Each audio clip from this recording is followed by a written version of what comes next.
तो आप सभी विद्यार्थियों का स्वागत है इस चैनल में। दोस्तों, झारखंड बोर्ड का जो नया पैटर्न निकला है मैट्रिक और इंटरमीडिएट के लिए, तो नए पैटर्न में यह प्रावधान किया गया है, जैसा कि आप सभी को पता है और हम वीडियो बना करके आपको बता भी चुके हैं कि पहला एग्जाम आपका नवंबर दिसंबर में होगा और दूसरा एग्जाम होगा मार्च अप्रैल में। ठीक है, तो खैर मार्च अप्रैल वालों को तो अभी छोड़ दो, फिलहाल हमारे नजदीक में जो है उस पर हमें फोकस करना है। ठीक है, तो आज का जो वीडियो होगा वो सिर्फ और सिर्फ क्लास 11th और क्लास 12th के विद्यार्थियों के लिए होगा जो साइंस स्ट्रीम के हैं। ठीक है, जो साइंस के विद्यार्थी हैं, जिनका फिजिक्स, केमिस्ट्री, मैथमेटिक्स और बायोलॉजी, जिसका भी फिजिक्स और केमिस्ट्री है, आप सभी विद्यार्थी इस वीडियो को ध्यान से देखिएगा। आज हम आपको कुछ बातें बताएंगे कि आपका क्वेश्चन कहां से पूछा जाएगा और आपको कैसे प्रिपेयर करना है। इन 2 महीनों में आप कैसे तैयारी कर पाओगे और क्वेश्चन कहां से पूछा जाएगा, उस चीज को पकड़ना बहुत जरूरी है। ठीक है, यदि आप जाओगे इस रास्ते में और क्वेश्चन कहीं और से पूछ ले तो फिर आप फंस जाओगे। ठीक है, क्योंकि पहले होता था, हम लोग भी पढ़ते थे ट्यूशन में, कोचिंग में, नोट्स दे दिया या फिर समझा दिए सर कि गॉस थ्योरम है, ऐसे ऐसे बना लोगे और फाइनल में आंसर आपका ये लिखेगा। क्वेश्चन क्या आता था, व्यंजक प्राप्त करें, गॉस थ्योरम निकाल करके व्यंजक प्राप्त करें। ठीक है, वुड्स फिटिंग रिएक्शन ये प्रूव करें, फिटिंग रिएक्शन ये प्रूव करें, है ना, जैसे फिनॉल से बेंजीन कैसे बनाएंगे, ये सारी चीजें लंबा चौड़ा आपको बनाना पड़ता था। लेकिन इस बार क्या होगा, बनाना नहीं है, आपको बस चुन करके टिक कर देना है। तो कॉन्सेप्ट क्लियर होगा तभी वो चीज कर पाओगे, है ना। तो क्वेश्चन कहां से पूछा जाएगा, देखो मैंने यहां पर कुछ बोर्ड में लिखा है जो आप लोगों के लिए बहुत ही इंपॉर्टेंट है। ठीक है, जो भी विद्यार्थी इस वीडियो को देख रहे हैं, आप सबकी भलाई के लिए मैं बात कह रहा हूं कि आप वीडियो को लास्ट तक देख के जाइएगा, आपको कभी कोई हानि नहीं होगा, लाभ ही होगा और आप लास्ट में कमेंट भी करोगे कि सर बहुत बढ़िया से आप समझा दिए। ठीक है, तो वीडियो पर अंत तक बने रहना। देखो यहां पर हम कुछ चीज लिखे हैं और यहां पर कुछ चीज लिखे हैं कि अब आपको करना क्या है, लेकिन क्या करना है उसके पहले ये जान लो कि हमें क्या नहीं करना है और कैसे करना है, ये सबसे ज्यादा जरूरी है। देखो सबसे पहला बात ये उठता है कि आखिर क्वेश्चन कहां से पूछे जाएंगे और किस टाइप के क्वेश्चन आपके एग्जाम में आएंगे। ठीक है, तो देखो सबसे पहला पॉइंट है कि आपका जो एग्जाम होगा वो ऑब्जेक्टिव होगा। क्या होगा, ऑब्जेक्टिव आपका एग्जाम होगा। ठीक है, 4 ऑप्शन में से एक ठो रहेगा, सही को टिक करो, या फिर हो सकता है 2 4 5 ठो फिल इन द ब्लैंक्स भी दे दे, तो बात बराबर ही हुआ, है ना। तो कहने का मतलब आपके पास ऑब्जेक्टिव रहेगा। तो यहां पर आपका क्वेश्चन जो आएगा दोस्तों, वो किस किस टाइप का क्वेश्चन आएगा और कहां से पूछे जाएंगे, सिर्फ और सिर्फ फिजिक्स और केमिस्ट्री की मैं बात कर रहा हूं। किसकी बात कर रहा हूं, फिजिक्स एंड केमिस्ट्री। ठीक है, फिजिक्स एंड केमिस्ट्री की बात करें तो देखो क्वेश्चन जो पूछा जाएगा, सबसे पहला क्वेश्चन आपका आएगा फैक्चुअल क्वेश्चन। क्या आएगा, फैक्चुअल क्वेश्चन। अब जैसे मान लेते हैं आप पढ़ रहे हो लेंस मेकर फॉर्मूला, ठीक है, 12th में, तो पहले होता था क्या, जब सिलेबस नहीं आया था तो उससे पहले आप कैसे पढ़ते थे कि लेंस मेकर फॉर्मूला का थोड़ा सा भूमिका लिखते थे, इंट्रो लिखते थे, इसके बाद जो भी फॉर्मूला वगैरह यूज करके बाद में लिखते थे कि ये करके मेरा ये प्रूव हो गया। ठीक है, सूत्र दिखा देते थे लास्ट में कि ये निकाल दिए हम, तो आपको मिल जाता था मार्क्स। लेकिन इस बार तो ऐसा होगा नहीं। तो मेरे कहने का मतलब कि जैसे लेंस मेकर फॉर्मूला है, या फिर halo alkane, hello arene, phenol पढ़ रहे हो, बेंजीन पढ़ रहे हो, या कोई भी आप चैप्टर पढ़ रहे हो, ठीक है, या फिर बहुलक पढ़ रहे हो, कुछ भी पढ़ रहे हो फिजिक्स या केमिस्ट्री में, कोई भी रिएक्शन पढ़ रहे हो, तो कहने का मतलब आपको फैक्चुअल चीज जानना पड़ेगा। अब जैसे मान लेते हैं मैं पढ़ रहा हूं वुड्स फिटिंग रिएक्शन या फिर फिटिंग रिएक्शन, तो सभी विद्यार्थी, आप सभी को पता होगा कि इन 2 अभिक्रियाओं में सोडियम धातु का प्रयोग होता है। ठीक है, तो ये एक फैक्चुअल क्वेश्चन हो गया। या फिर आपसे एग्जाम में क्वेश्चन पूछ देगा कि वुड्स फिटिंग रिएक्शन में उपयोग होने वाले धातु 4 में से एक ठो कौन सा है, तो ये तो फैक्चुअल क्वेश्चन हो गया, मतलब जहां फैक्ट्स आपको पकड़ में आए।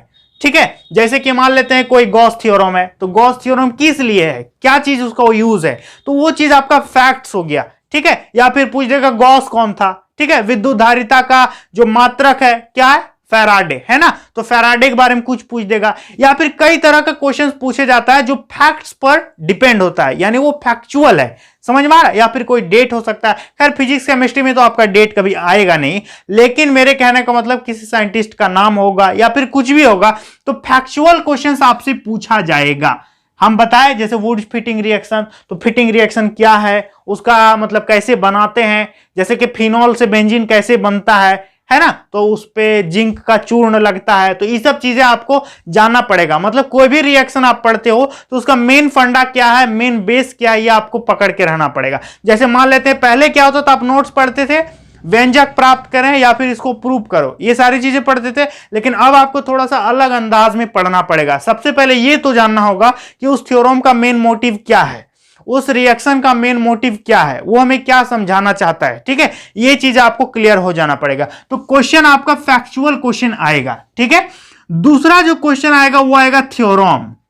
अब एक नंबर में तो थ्योरम नहीं पूछेगा भाई कि आप इस थ्योरम को प्रूव कीजिए, तो थ्योरम कैसे आएगा। अब थ्योरम मान लेते हैं, फिर से हम वही गॉस थ्योरम, मानता हूं सिलेबस में है या नहीं, आप चेक कर लेना एक उदाहरण के तौर पर, या फिर बूस्टर का नियम या कुछ भी ले लेते हैं हम। ठीक है, तो वो चीजें जैसे बूस्टर का नियम है या फिर गॉस थ्योरम है या लेंस मेकर फॉर्मूला या कुछ भी है, तो उस थ्योरम को आपको पार्ट पार्ट में तोड़ तोड़ करके पढ़ना पड़ेगा। थ्योरम तो आप पूरा पढ़ोगे ही, थ्योरम का आपको नॉलेज भी रखना है। ठीक है, लेकिन उस थ्योरम में कहां कहां क्या क्या होता है, ये चीजें आपसे कहीं से भी पूछ देगा। जैसे मान लेते हैं यहां से आप थ्योरम बनाना शुरू किए और यहां तक आप ला करके प्रूव करते हो, तो आपका बीच वाला में क्या हुआ ये भी पूछ सकता है। ठीक है, तो क्वेश्चन आपका कहां कहां से आएगा, एक तो फैक्चुअल क्वेश्चन पूछेगा, दूसरा तो आपका पूछेगा कोई थ्योरम पूछ देगा, थ्योरम का लास्ट कंक्लूजन पूछ देगा या फिर स्टार्टिंग पूछ देगा। मतलब कुछ भी पूछ के आपको ये चेक कर लेगा कि इस लड़का को थ्योरम तो पता था कि नहीं पता था, क्योंकि ऐसा जड़ पकड़ के वो पूछ लेगा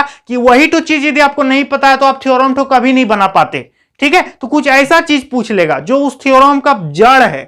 ठीक है, उस थ्योरम का क्या है, जड़ को ही पूछ लेगा। समझ में आ रहा है। जैसे मान लेते हैं कोई थ्योरम है और उस पर एप्सिलेंट नोट का यूज हुआ है, तो एप्सिलेंट नोट का मान पूछ लेगा आपसे, तो वो थ्योरम जो उसी पर डिपेंड था और आपको वही चीज नहीं पता, तो किसी भी थ्योरम का जो जड़ है उस पर पूरा का पूरा प्रमेय टिका हुआ है, उस पर पूरा का पूरा रिएक्शन, जैसे मान लेते कोई केमिकल रिएक्शन है, उस पर आप कैटलिस्ट में कुछ और ले लेते हो, जैसे ग्रीनयार रिएक्शन। ठीक है, उस पर कैटलिस्ट में कुछ और ले लेते हो, आपको ऑप्शन में फंसा दिया कि कैटलिस्ट में क्या लेंगे, तो वो तो उस पर वो डिपेंड है। दूसरा कैटलिस्ट लोगे तो वो रिएक्ट नहीं करेगा, तो वो मेन है। आपसे ये पकड़ में आ गया उसको, वो समझ लेगा कि ये कैटलिस्ट इसको नहीं पता है, तो वो आपका इस ग्रीनयार रिएक्शन आपको पता ही नहीं होगा। कहने का मतलब किसी भी थ्योरम का आपका बेस पकड़ लेगा या फिर कुछ भी पकड़ के चेक कर लेगा कि इस लड़का को ये थ्योरम पता था कि नहीं पता था। आपसे पूरा थ्योरम नहीं पूछेगा, लेकिन ऐसा कुछ थ्योरम के अंदर पूछ लेगा जिससे पता चल जाएगा कि आपको थ्योरम आता है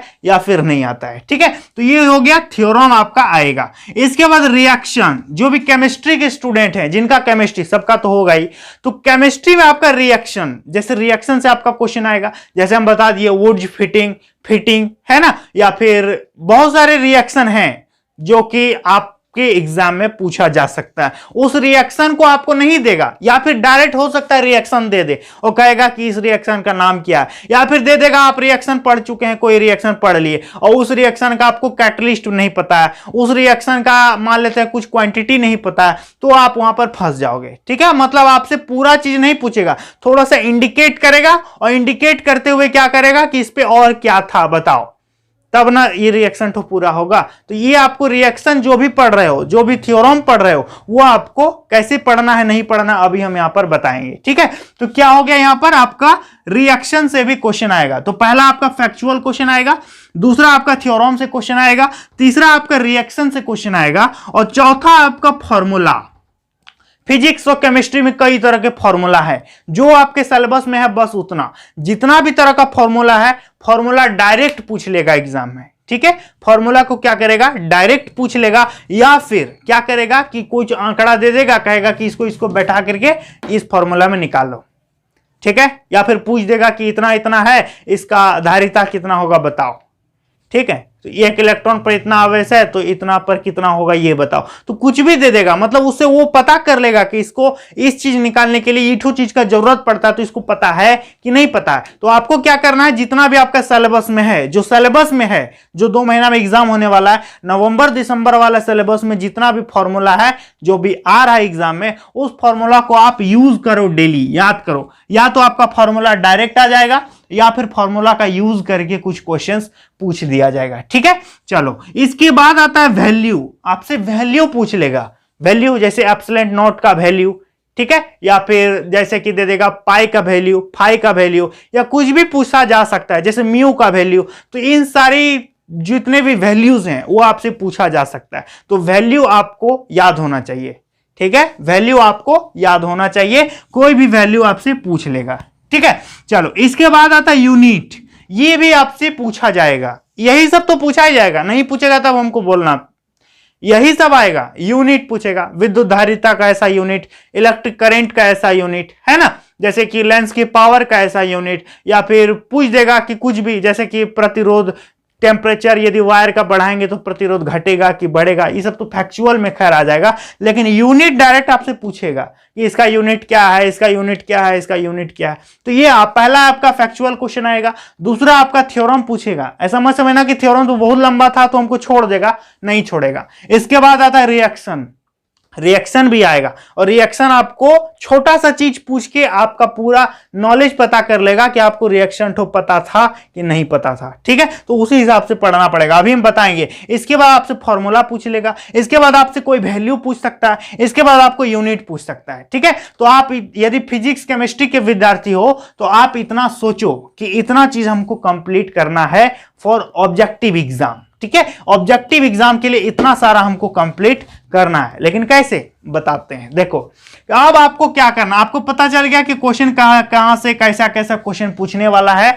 अब आपको क्या करना है, देखो भाई, सबसे पहले बात, आप वादा करो कि आप करोगे, बिना नहीं किए आप पछताओगे, ठीक है। इस बार एग्जाम सबसे आसान है या तो सबसे मुश्किल है, ठीक है। जो विद्यार्थी थोड़ा सा मेहनत करेगा वो बाजी मार जाएगा, और जो विद्यार्थी समझेगा कि चलो ना ऑब्जेक्टिव है पार कर देंगे, वो धोखा खा जाएगा, ठीक है। तो देखो सबसे पहले क्या करना है, पैराग्राफ मैंने लिखा है, आपके पास नोट्स है या फिर बुक्स है, बुक्स नहीं है तो ले लेना, जरूर ले लेना, ठीक है। देखो तो आपको करना क्या है कि मान लेते हैं कोई एक चैप्टर है, एक्सरसाइज 2, यह आपका सिलेबस में है, आ रहा है, तो आपको क्या करना है, इस चैप्टर का आपके पास नोट्स है या फिर आपके पास बुक है, तो क्या करो, इसको एक एक पैराग्राफ आप पढ़ो, एक एक पैराग्राफ आपको पढ़ना है, पढ़ना ही पड़ेगा। और पढ़ के क्या करना है, जो आपको लगे कि मेरा फैक्चुअल क्वेश्चन मिला, मेरा कोई थ्योरम मिला, मेरा कोई रिएक्शन मिला, मेरा कोई फॉर्मूला मिला, मेरा वैल्यू मिला, मेरा यूनिट मिला, कोई भी चैप्टर पढ़ते पढ़ते जो इस सब में से कुछ भी यदि मिल जाएगा उसको तुरंत अंडरलाइन कर देना, ठीक है, उसको तुरंत अंडरलाइन कर देना या फिर हाईलाइट करके रख लेना कि इठो मेरे काम का है, ठीक है। क्या खोजोगे, पैराग्राफ पढ़ोगे और इठो खोजोगे कि इस सब में से कोई आ रहा है, क्या आ रहा है तो अंडरलाइन कर दोगे, ठीक है, जो आपको लगे। और शक करो, हर लाइन में शक करो कि इठो पूछ सकता है, शक करना सीखो, ठीक है। तो ये हो गया पैराग्राफ पढ़ते पढ़ते आपको अंडरलाइन करना है। पैराग्राफ आप बुक में पढ़ो या फिर आप नोट्स में पढ़ो, कोई दिक्कत नहीं है, दोनों पढ़ सकते हो। इसके बाद आता ब्रेकिंग। ब्रेकिंग क्या कहते हैं, ब्रेकिंग देखो, जैसे आप थ्योरम पढ़ो या फिर रिएक्शन पढ़ो तो इसको तोड़ तोड़ के पढ़ो, आपसे फाइनल आंसर नहीं मांगेगा। फाइनल आंसर मांगता था एक जमाना में, लेकिन इस बार फाइनल आंसर का कोई जरूरत नहीं है। हो सकता है फाइनल आंसर भी मांग दे, लेकिन हो सकता है बीच से पूछ दे, जैसे कोई थ्योरम है या फिर कोई रिएक्शन है, यहां से शुरू किए और यहां जाकर के खत्म होता है, तो आपसे क्वेश्चन यही बीच वाला कुछ पूछ लेगा कि यहां पर क्या हुआ था, ठीक है। तो ये कहने का मतलब कोई भी आप रिएक्शन पढ़ोगे या फिर कोई भी आप थ्योरम पढ़ोगे तो उसको क्या करना है, ब्रेक करके पढ़ना है, कि बीच का भी चीज आपको नॉलेज में रखो। नहीं तो सिर्फ थ्योरम और ये क्या कहते हैं रिएक्शन पूरा याद कर लोगे कि हमको लास्ट आंसर तक पहुंचना, किसी तरह रट लोगे तो फिर बीच से आप फंस जाओगे, उसकी चाल में आप फंस जाओगे, समझ में आ रहा है। तो क्या करना है कि ब्रेक कर करके पढ़ना है। ब्रेक कर करके कहने का मतलब आप कुछ भी पढ़े तो उसके बीच वाला आपसे नहीं, कोई जरूरी नहीं है कि यहां से पूछेगा या यहां से पूछेगा, यहां से भी कुछ उठा के पूछ देगा या फिर ये वाला स्टेप आपसे उठा करके पूछा जा सकता है, ठीक है। तो करना क्या है कि आप जो भी पढ़ोगे उसको ब्रेक करोगे। ब्रेक मतलब तोड़ तोड़ करके नॉलेज रखोगे। नॉलेज तो आपके पास उतना ही रहेगा लेकिन छोटे छोटे टुकड़ों में रहेगा, ठीक है। नॉलेज आपके पास उतना ही रहेगा जितना पहले के विद्यार्थियों में था 2019 में 17 में, लेकिन आपके पास वो नॉलेज टुकड़ों में रहेगा। टूट टूट करके आपका नॉलेज होना चाहिए, तभी आप ऑब्जेक्टिव में क्लियर कर पाओगे, ठीक है। तो ब्रेक करना है, समझ में आ रहा है। इसके बाद सर्च करना है। सर्च क्या करना है भाई, देखो सर्च आपको ये करना है कि जैसे मान लेते हैं ये फैक्चुअल क्वेश्चन पढ़े, थ्योरम पढ़े, रिएक्शन पढ़े या फॉर्मूला पढ़े, तो आपको सर्च करना है कि इससे ऑब्जेक्टिव क्वेश्चन कुछ बन सकता है क्या, ये वाला फॉर्मूला है तो हाँ ये शक में है, ये मेरे लिए इंपॉर्टेंट है, उसको शक के घेरे में रख दो। मतलब खोज करो, खुद क्वेश्चन निकालना सीखो। जब आप पैराग्राफ पढ़ते जाओगे तो आप सर्च करोगे कि ये वाला क्वेश्चन बन सकता है। क्वेश्चन खोजो, सर्च कहने का मतलब क्वेश्चन को खोजो। आप खुद क्वेश्चन निकालो कि ये वाला हम 10 लाइन पढ़े तो यहां से क्या क्वेश्चन निकल सकता है। इतना तो कर ही सकते हो। और हर विद्यार्थी, शक की बीमारी आपके पास होनी ही चाहिए यदि आप ऑब्जेक्टिव करोगे कि 10 लाइन हम पढ़े तो 10 लाइन में मेरे लिए क्या इंपॉर्टेंट हो सकता है, उसको तुरंत से क्या करना है, रेड पेन से अंडरलाइन कर देना। तो सर्च एंड रिसर्च आप जो भी कर सकते हो, सर्च एंड अंडरलाइन, यहां लिखना था अंडरलाइन, ठीक है। इसके बाद है डी आर मतलब डोंट रिमेंबर। अब अंडरलाइन वगैरह कर लिए तो उसको याद नहीं करना है रट रट के कि ये हम पढ़ लिए तो फिर आप भूल जाओगे। उसको क्या करना है, डेली प्रैक्टिस करना है, उसको डेली प्रैक्टिस करना है, तभी आप उसको याद रख पाओगे, ठीक है। क्योंकि हम जो चीज डेली देखते हैं उसे हम कभी नहीं भूल पाते। विजुअल जो है वो कभी जल्दी हम भूल नहीं पाते। जैसे कि मान लेते आप कुछ सुन लोगे तो जल्दी भूल जाओगे, लेकिन उस चीज को यदि आप देख लोगे तो फिर आप जल्दी नहीं भूलोगे। यदि आप खुद सोचो कि आप कोई मूवी देखते हो या फिल्म देखते हो तो वो आपका विजुअल है, तो उसे आप जल्दी नहीं भूलोगे, लेकिन कोई कुछ कहा था तो आप भूल जाओगे। तो क्या होता है, हमारा सेंस जो है, हमारी आईज का जो विजुअलिटी है वो हमारे दिमाग में ज्यादा याद रहता है। समझ में आ गया। सुना हुआ चीज जल्दी याद नहीं रहता है, लेकिन देखा हुआ चीज हमारा बहुत देर तक याद रहता है, ठीक है। और ये नॉर्मली है, आपको भी पता होगा, ये सबके साथ ऑटोमेटिक होता है। तो कहने का मतलब मेरा ओवरऑल यही कहना था कि जो भी चीज हम यहां पर बताए इस हिसाब से आप लोगों को पढ़ना है और यहीं से क्वेश्चन आपका पूछा जाएगा। देख सकते हो ये क्वेश्चन पूछा जाएगा, यहां से क्वेश्चन आएगा और इस चीज को पाने के लिए आपको ये सारा चीज करना पड़ेगा। क्लियर है यहां तक? आप लोगों को अभी भी किसी प्रकार का कोई डाउट है तो बोलो। और मेरे ब्लॉग चैनल को कौन कौन सब्सक्राइब नहीं किए हो कर देना, मैं फैमिली वीडियो भी बनाता हूं, नीचे लिंक डिस्क्रिप्शन में दिया हुआ है, ठीक है। और यदि कुछ पूछना चाहते हो तो डायरेक्टली मुझसे बात करना चाहते हो तो मेरा इंस्टाग्राम आईडी है मोहन सर 51, जाकर के मैसेज करना, कॉल करना, मैसेज टेक्स्ट कुछ भी कर सकते हो, मेरा सब चीज ऑन है, ठीक है। और सब विद्यार्थियों को हम जवाब जरूर देते हैं क्योंकि विद्यार्थियों का मदद करना ही मेरा काम है, ठीक है। और आपको और भी कुछ यदि लगता है कि हम कुछ गलत बताए हैं और भी कुछ होना चाहिए था तो आप मुझे सजेस्ट करना, मैं और भी वीडियो बना करके आप लोगों को दूंगा।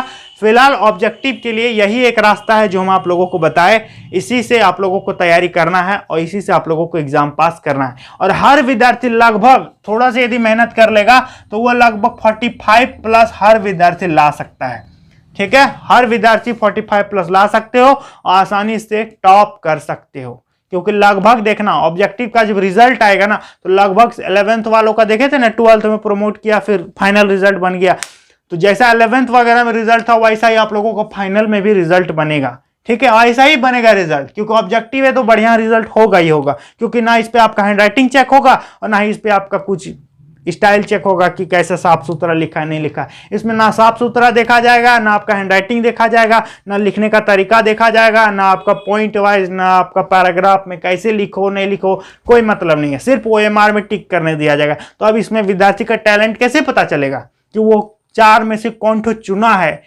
ये सबसे बड़ा टैलेंट है, ठीक है। आपका हैंडराइटिंग कैसा भी है, आप कैसे भी लिखते हो, ये मायने नहीं रखता। आपका हैंडराइटिंग बहुत खराब है लेकिन 4 ऑप्शन में से एक तो सही टिक कर देते हो तो आप बहुत तेज कहलाओगे, ठीक है। तो ये सबसे ज्यादा जरूरी है। तो इस हिसाब से आप लोगों को पढ़ना है। और यदि किसी भी प्रकार की और जानकारी चाहिए तो आप मुझे मैसेज करना, मैं डेफिनेटली आपके क्वेश्चन का आंसर जरूर दूंगा। तो चलिए दोस्तों, आज के लिए इतना ही, मिलेंगे नेक्स्ट वीडियो में, तब तक के लिए धन्यवाद।